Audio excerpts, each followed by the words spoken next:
I was right to try to do that. Suppose you were trying to tell the Joseph story to somebody.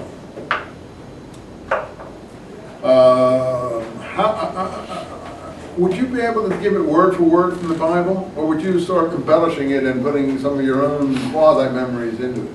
I think ultimately it would be embellished by your own quasi-memories. And honestly, I know it's not nice to say, and if you're a Muslim, don't be angry at me. You haven't read the original Joseph story. I mean original, the one written 2,000 years before the Quran. So, you have to say something's written, or even maybe 1,500 years before the Quran. Something written 1,500 years before the Quran is known in the society at large. It's known, it's not an unknown story. And so the version of the Quran is just a later version of it. So you can't deny that the story is previously known in a different form. So if you don't know the previous form, you can't make this judgment. So if you haven't read the Bible Joseph story and have just heard doctrine, this is the angel's retelling of this story to Muhammad, well, that's a doctrine, that's a religious doctrine. That's not a personal, something you personally looked into, weighed, sought the evidence of, and looked at all the evidence, read all the evidence, and then drew your own conclusion from it. That's just the teaching that you had. So if you've read the Joseph story, you're already on your way to making a more clear judgment about that. And if you have read the biblical Joseph story, you will see that the Quran story looks like someone heard it and is retelling it from imperfect memory. That's what it looks like to someone. Now, if you've not looked to see in the original Joseph story, then you can't make that determination. I can say, no, you lie. The Quran is right, Jews and Christians lie, and that's the end of it. And I've heard preachers talk like that. You may not, but I was once in Hyde Park in London before all the trouble with the terrorism and stuff.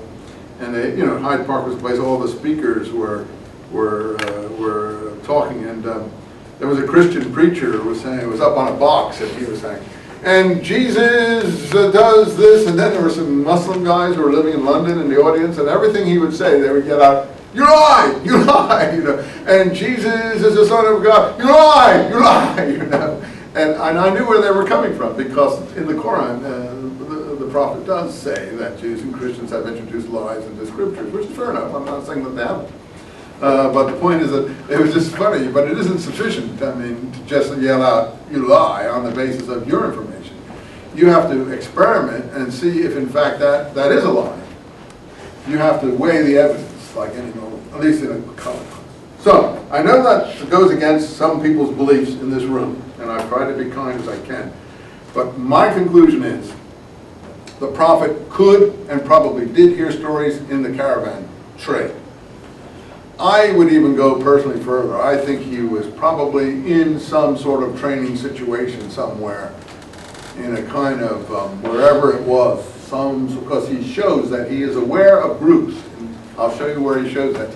He's aware of groups whom he calls people of the book, who are involved in midnight training sessions in caves, and he thinks that they're good. He thinks that he speaks appreciatively of them. I think it's in Surah 3. He shows awareness of other groups that are doing similar things to him that he's doing, and that he considers to be laudable. And it seems to me to indicate that he could once have been an adept of some kind, an adept of a Jewish Christian group, of a Jewish type group, or a Christian type group, some group where he received some training, if not literal, oral, and elsewhere. And I personally believe that, but that's my own personal belief, and I am not asking you to believe that. You can have the other normal belief, this is all, the miracle is he had no training, he was unlettered, unschooled, and this came to him in a supernatural way.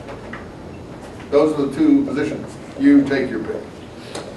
Okay, so, having been successful in the caravan trade, coming from the Quraysh tribe, very well placed, somewhere around 40 years old, having been born around the year of the elephant. I'm going to say one thing more about the year of the elephant before we get into the Quran. As you know, we have the surah of the elephant, and the year of the elephant was, what happened in the year of the elephant?